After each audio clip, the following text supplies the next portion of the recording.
When I was executive director of the club, I ended every staff meeting with one little saying, and I would tell the staff, I said, okay guys, our job is to say hi to the boy or girl you like the least. Because if you don't like them, because we're all human, can you imagine the day they had before they walked into the club? And so we would leave the staff meetings and go put our arm around the boy or girl that might not be the most popular.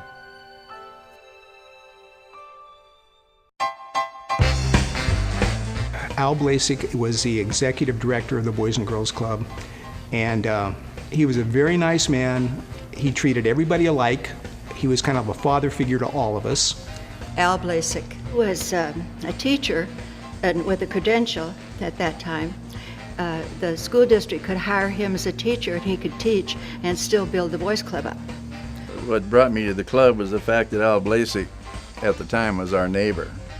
So out of the clear blue sky, Al had asked me if I wanted to do that. And I said, yeah, well, that'll be fine. And I remember I didn't think much about it, and we went ahead and I got that card. But I always tell my grandchildren that I had to sit on the doorsteps for 3 days with no food and water and fight for every ounce to get up there first. So I scurried home and I begged my mom. I told her about the club. I think she felt sorry for me, and she said, here's 50 cents. So I went back down and I joined, and I happened to be the 13th member of the club. And to me, 13 was a very, very lucky number. In 1959, when I was 9 years old, my mother dropped my brother and I off at the club, and she said, this is where you go every day after school. Just couldn't wait to get there. I couldn't get out the door quick enough. It's like, come on guys, let's go, we gotta get out of here. Just thinking, hey, what activity are we missing for the day? Really, the kids were so happy to be there. They were happy when I went to pick them up, they mostly wanted to stay. When I dropped them off, they never were saying, no, don't drop me off, I don't want to go today. They were eager, they were happy, they were safe. To walk into the Boys and Girls Club was a very scary thing for me. But once I walked in, the staff, they introduced me to new members, new teens. And then I eventually fell in love with the club. I was a blank sheet of paper, and basically the Boys and Girls Club allowed me to realize that you can accomplish a tremendous amount with your life if you have some tracks to run on. It gave me some incredible opportunities in terms of leadership. At 10, I got to work behind the front desk and hand out badges. And it was really a foundation for kind of the rest of my life. And I got knocked down a lot, and the good part about that was you learn to get back up. And it's not how many times you get knocked down, it's how many times you get back up. And you learn that playing in that environment. And was it a rough environment at times? It was structured, but it was competition, and it was fun, and I loved it. I couldn't wait to get back. I believe the true job of the Boys and Girls Club is to be a guidance agency. We're there to help kids, guide them, mentor them, be there when they need somebody.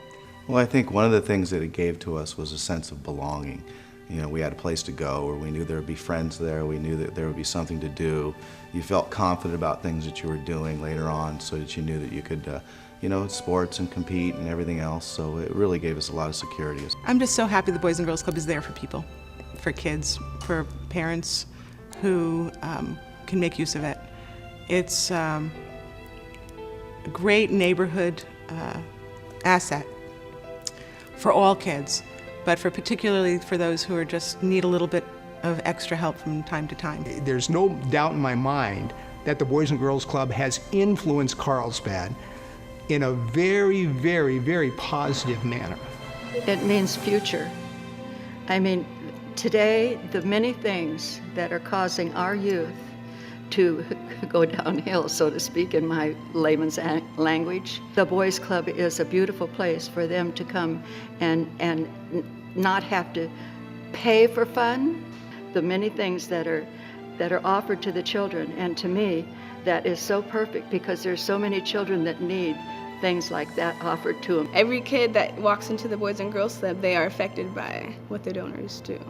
The donors, they make things happen. They are the ones that make this happen. Without them, there'd be no Boys and Girls Club. There'd be no positive place for these kids to go to after school. I think we also can thank the Boys and Girls Club for raising people up in the community that had character. And that character came about because of a lot of the things and the principles they learned at the Boys and Girls Club. Impact, I don't know if there's enough time on that machine.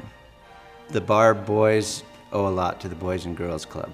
Absolutely. They did a lot to bring us, to bring us up and make us who we are today. And, thank you, Boys and Girls Club. Thank you. The club will always be a major part of my heart, and if I gave back for the next 100 years, I could never equal what the club has given to me.